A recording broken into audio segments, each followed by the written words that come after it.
It's not hard to imagine Joseph, whose life we've been talking about the last 3 weeks. It's not hard to imagine Joseph singing those exact words at many different points in his journey. And that's where I want to begin, with just a really fast review of where we've been, in case you haven't been with us, or in case you maybe have forgotten, or in case you don't know the story. We've walked through the life of Joseph, and Joseph's life is a life of incredible events. It begins in many ways with the dreams that he had. He had a dream that his brothers would one day bow down to him, and very unwisely, we might say, he decided to brag about this to his brothers, who then decided to betray him, to kill him.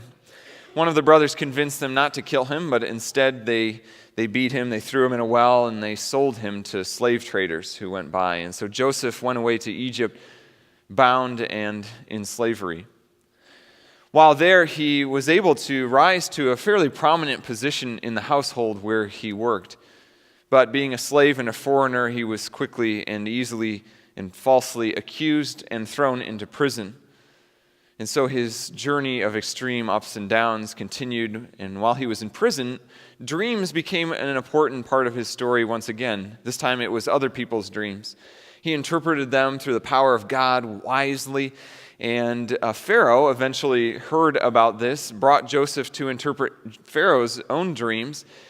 And Pharaoh loved the interpretation, could see the wisdom and the power in it, and put Joseph in a position of second highest in authority in the whole land of Egypt.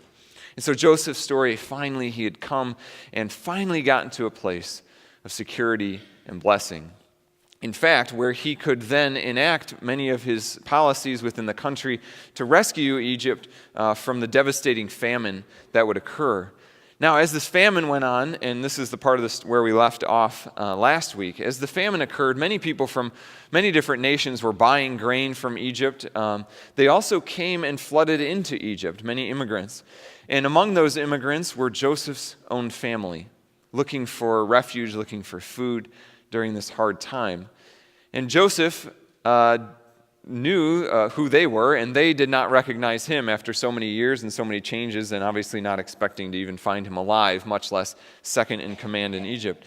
And so that begins this several chapters long interaction where there's this tension, where what is Joseph going to do? Is he going to, now that he has complete power to do so, will he take revenge on his brothers and on his family?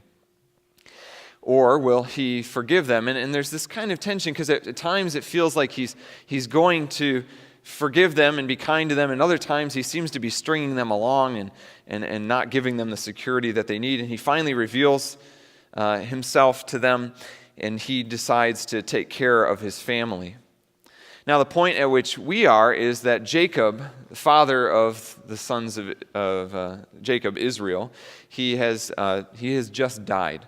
And we're going to start, it's just the very end of the book of Genesis, chapter 50, and we're going to start at verse 14. Now that Jacob, Joseph, and all of his brothers, their father has died, and Joseph has returned to his homeland to bury his father, and is now about to return to Egypt. And we're going to read, starting at verse 14. I invite you to follow along if you've got a Bible, or just listen, and we're going to read to the end of the book of Genesis here. Hear these words from the book that we love.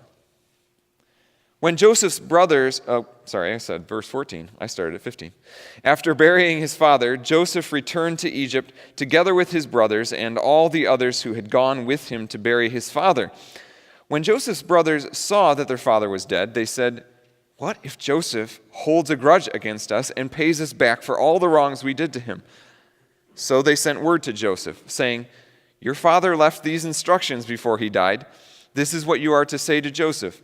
I ask you to forgive your brothers the sins and the wrongs they committed in treating you so badly. Now please forgive the sins of the servants of the God of your father." When their message came to him, Joseph wept. His brothers then came and threw themselves down before him. "We are your slaves," they said. But Joseph said to them, "Don't be afraid. Am I in the place of God?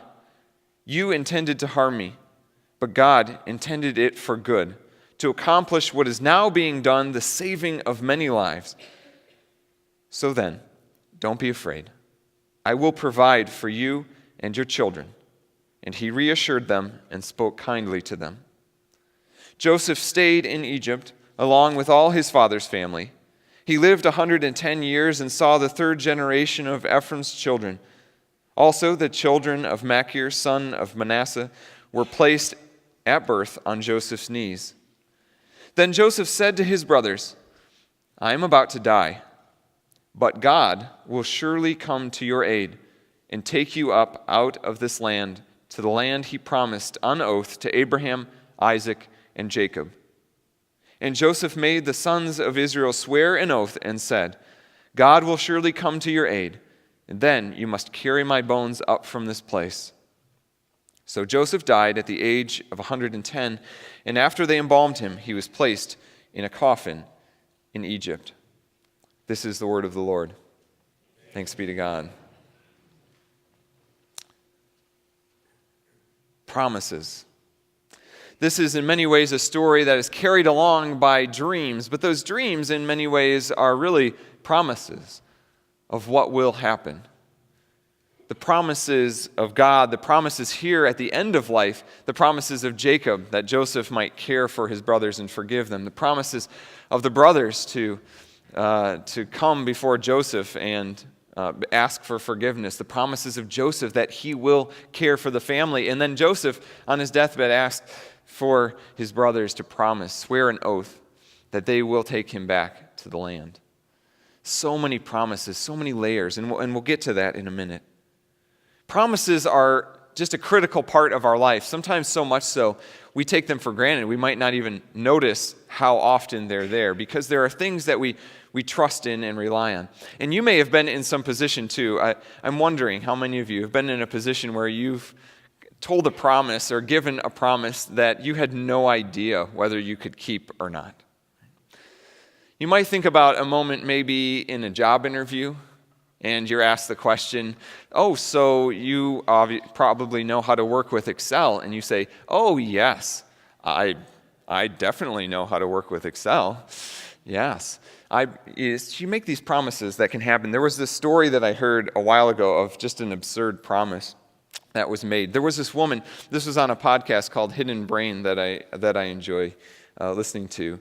And there was this woman who wrote this book. What she did is she became a wealth manager, and she ended up studying and looking at the lives of wealth managers, not just wealth managers who help you set up a good stewardship of your resources at the end of life. These are wealth managers who work with the kind of 0.01% of the richest people in the world and what their lives actually end up looking like. And it was just incredibly fascinating, what the things that they have to go through.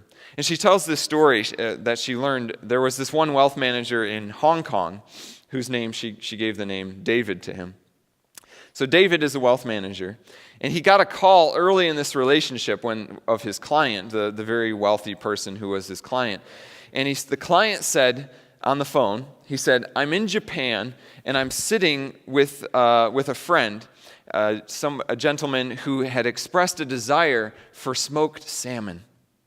This guy really wanted smoked salmon that I was with. And he says, "I need you," and I promised him 1,000 sides of smoked salmon straight from the factory in Scotland, because that's what you do, right, when you want salmon.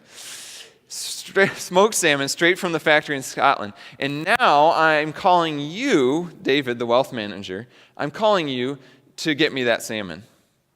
And David said, "I'm your wealth manager, not your fishmonger."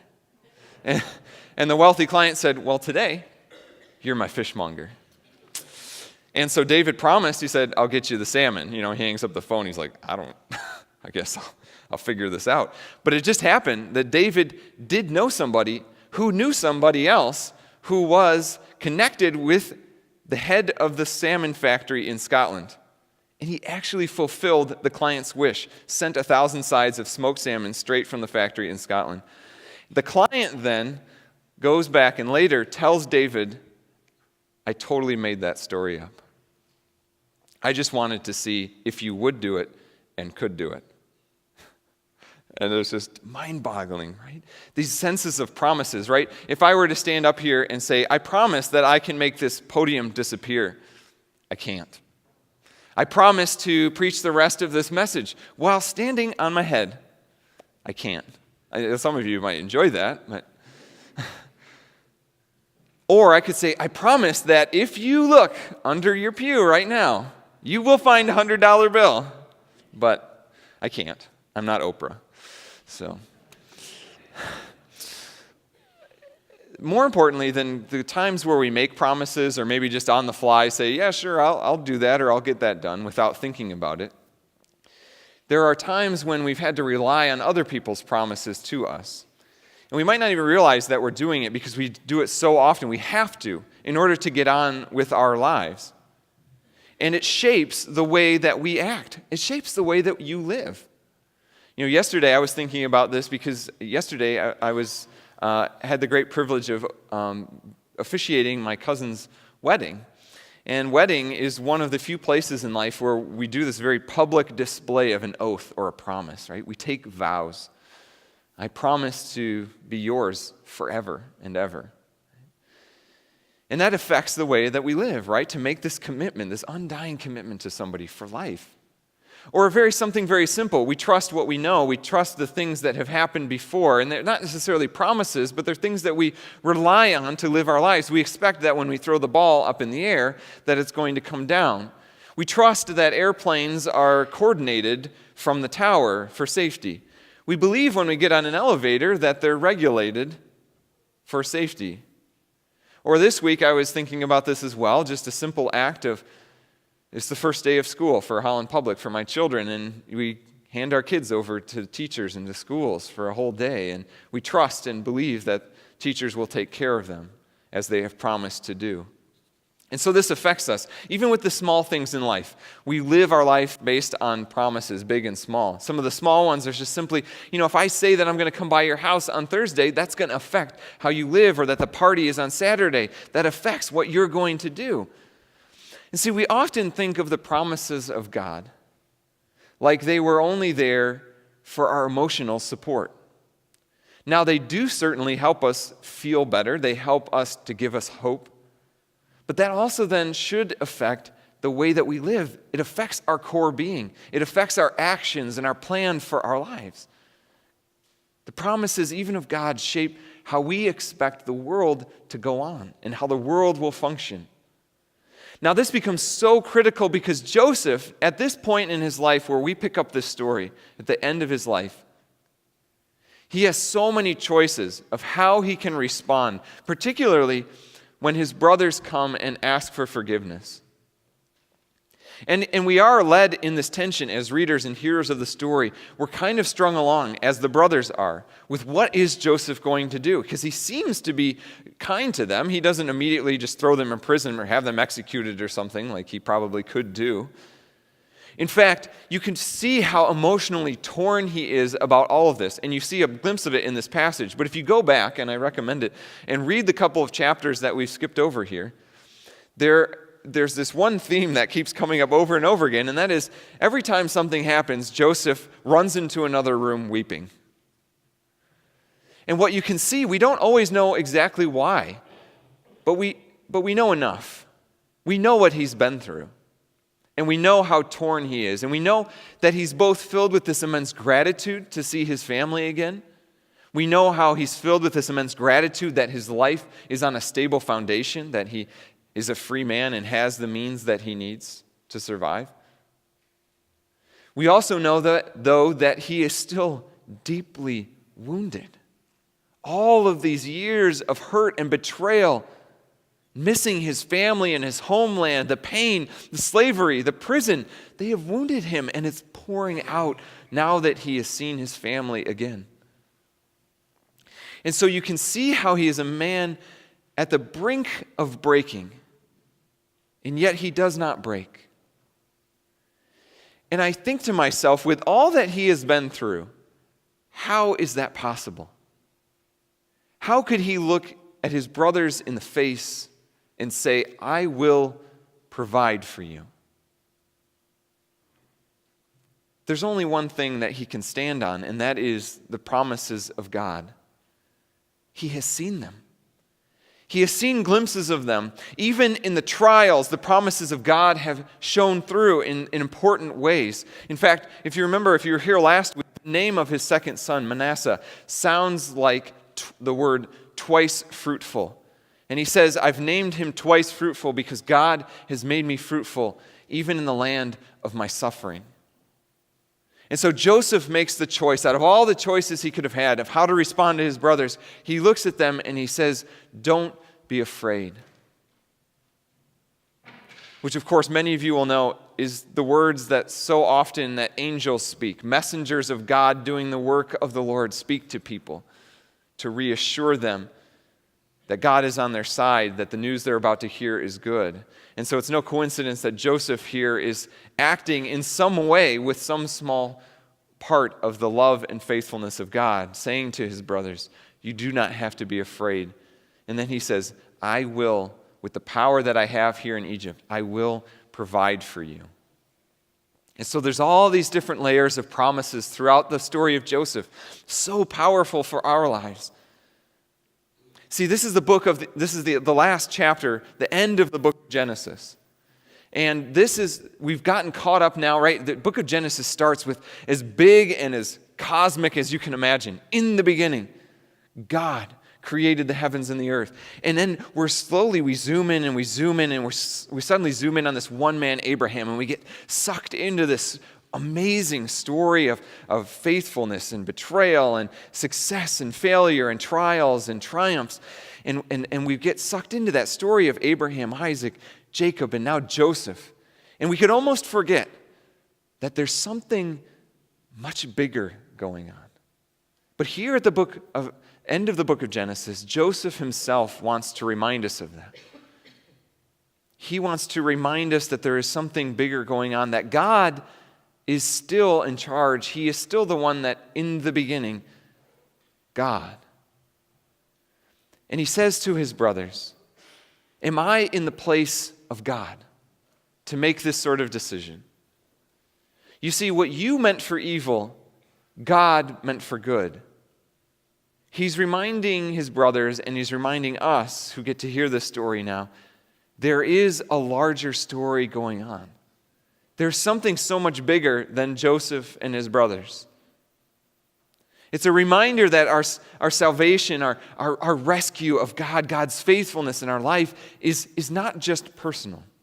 It involves more than just you and your ticket to heaven. It's a story of the cosmos, of God bringing shalom and healing and rescue to so much of his good creation and restoring things to their rightful place.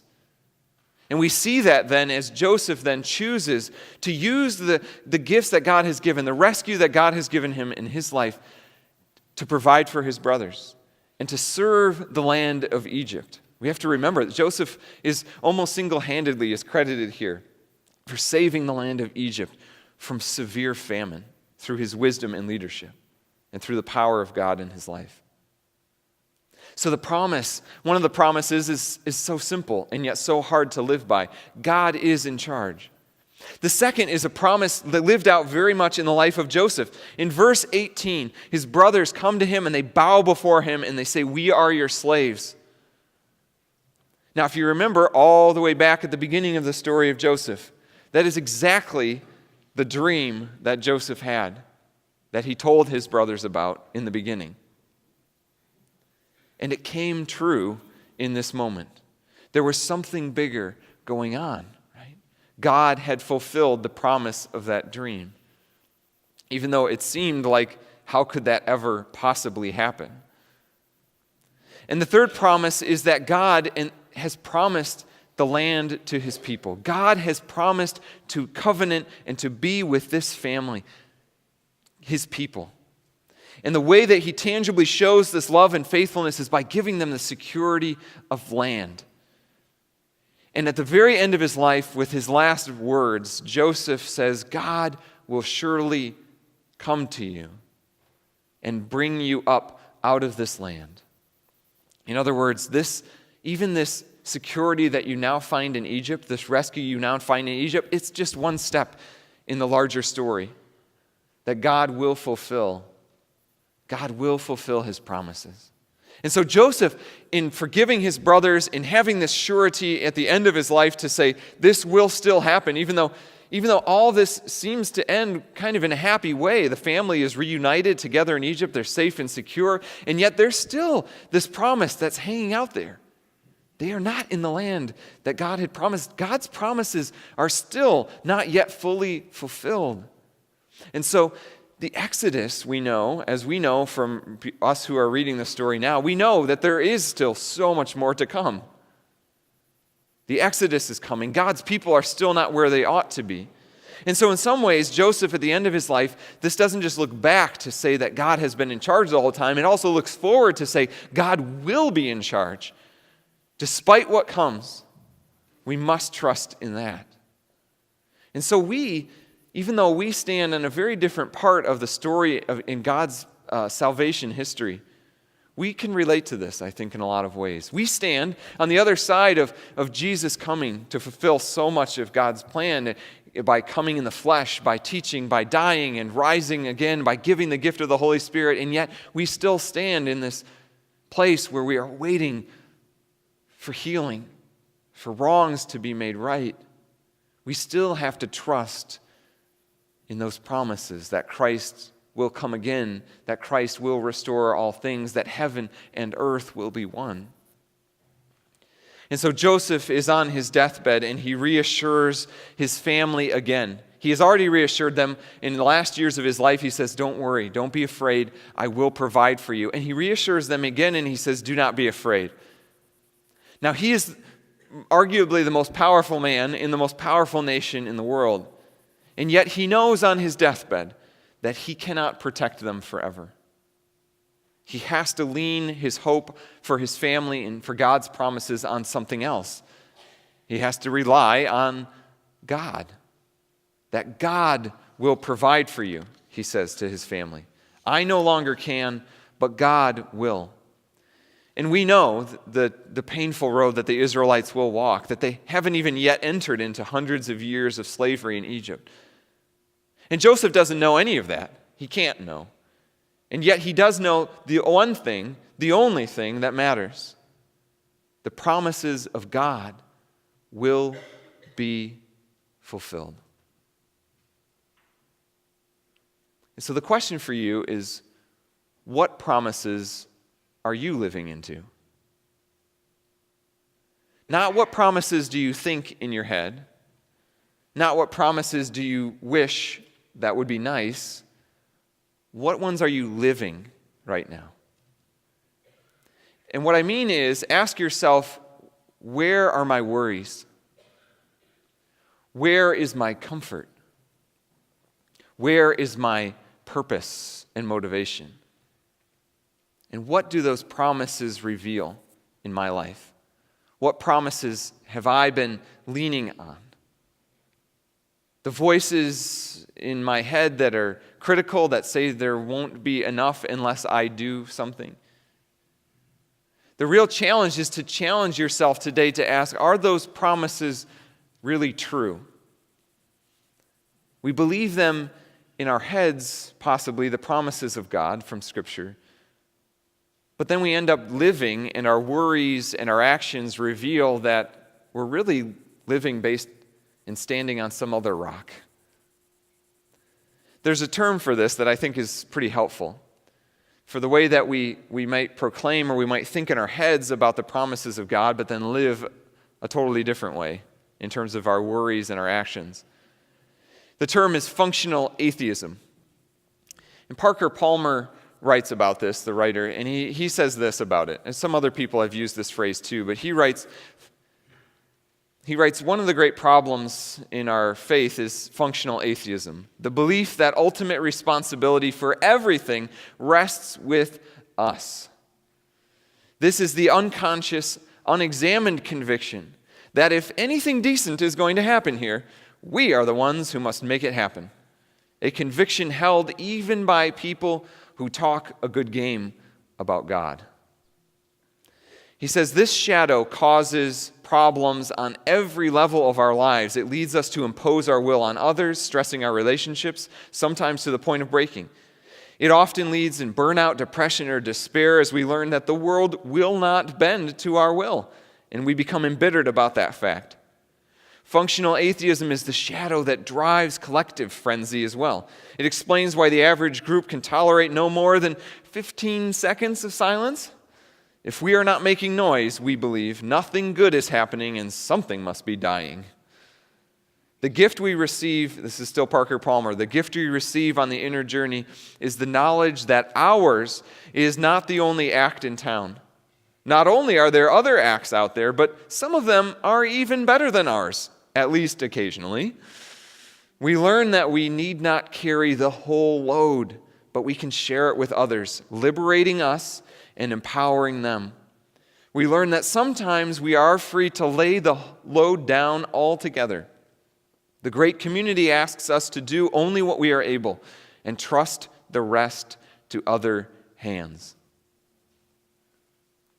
This is powerful because a Christian is someone who believes that there is something more going on and trusts in that through all of life's ups and downs, whether things are good or things are bad. That there is something more than ourselves. In the good times, something that helped us get there. And we are grateful for it. And in the bad times, that there is something more, a bigger story happening, that salvation is on the way. And when we are really faced with this truth, I know many of you know this. And I want you to think about how you know that. Most of you probably learned this, but you learned it the hard way. I know I have. It's not usually in those mountaintop moments that you learn that God is in charge. It's when we aren't in control. Or at least we realize the truth that we're not in control. But isn't that also liberating? Isn't that maybe the ultimate liberation? That we are not all that we have to rely on.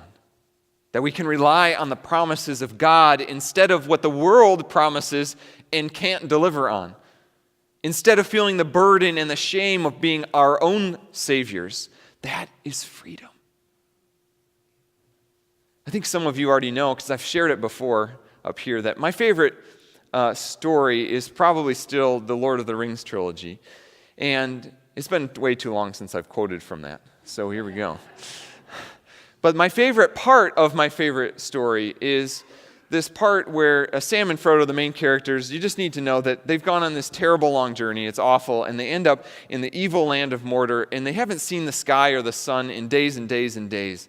There's barely any difference between night and day in this just noxious, toxic land that they're in. And they're at the lowest point of their journey. Everything is wrong, and they can't see how it's possibly going to end well. And they collapse at night at one point, and Sam just happens to look up in the middle of the night, and there's this almost miraculous break in the clouds. And in that break in the clouds, just for a split second, there's a star shining in the sky. And in the book, it says, Tolkien writes, it smote his heart, meaning that it was so powerful for him in that moment that it almost felt like it was going to break him because he was suddenly filled with such a truth and a hope. And it says this, he wrote, Sam knew in that moment that the shadow was only a passing thing, that there was light and high beauty forever beyond its reach.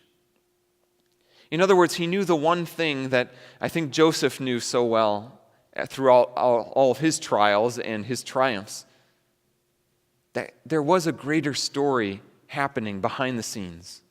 And sometimes it peeks through in incredible ways, and you grasp those moments and hold on to them because those promises are good. The shadow is only a passing thing. There is light and high beauty forever beyond its reach, and you have had those moments. Maybe you didn't recognize them at the time, but you've had them. There was that time, I know several of you have had, when you've been in the hospital and a worker, a nurse, a doctor has stopped and said, "Let me pray with you." And the light just shone through, just for a second. Or that small meal that somebody brought to you, the kind card that they wrote to you, that word of truth or encouragement that they spoke to you and said, I see God in you in this way. And you said, I've never seen God in me that way. But in that moment, there was that flash of light. And you knew for a split second, there was light and high beauty forever beyond the reach of the shadow. You've seen it. You've seen it in the last few weeks, because amidst the ugliness and the despair and violence in Charlottesville, there were people standing up for truth. There were people there promoting peace and standing bravely for what was right. And in the midst of devastation in Texas, you will see people giving their lives in compassion for others. You will see the light shine through. The promises of God beating away the shadow and the darkness. You remember that one kid on the playground who went out of her way to make you feel like you belonged. You remember the note of that beautiful song that caught you off guard and brought tears to your eyes just when you needed it. And so what keeps you going? And what keeps you hoping? Are you living today in a world where God is alive and at work? Because He is. Or does it all rely on you? Or does it all rely on whatever happens to be the news of the day? Or does it all rely on the people around you? Because a Christian is someone who knows that God is the great promise keeper. And Joseph knew that. Joseph knew that so much that he could spend the final years of his life caring for a country that was his prison and saving many lives. Joseph knew God's promises so well that he spends the final years of his life forgiving his brothers. Not just forgiving them, but caring for them after they had tried to kill him.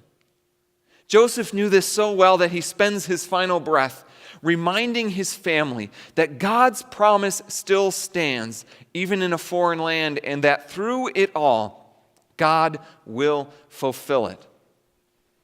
So Joseph trusts in the promise, and it changes his life. It changes the way he sees his vocation in Egypt, his stewardship of his gifts, the forgiveness of his family, the encouragement that and reassurance that he has in his death. These are the fruit of knowing that God is for us, and how sweet they are, now and forevermore. Let us pray. God, so often we need to ask your forgiveness for falling into so many traps, for despairing when there is still hope in you. We ask your forgiveness for trusting only in ourselves instead of trusting in you and your promises. We ask your forgiveness for so often trying to take control when we should let go. God, I am thankful for the life of Joseph, who shows us what it looks like to live in trust in you, to forgive, to live with purpose and lead well, to live with hope in your promise that through it all you do not change and you are faithful to us. God, I pray that for each and every person here, that you would help them to know that you love them and are faithful to them now and forevermore. I pray this in Jesus' name. Amen.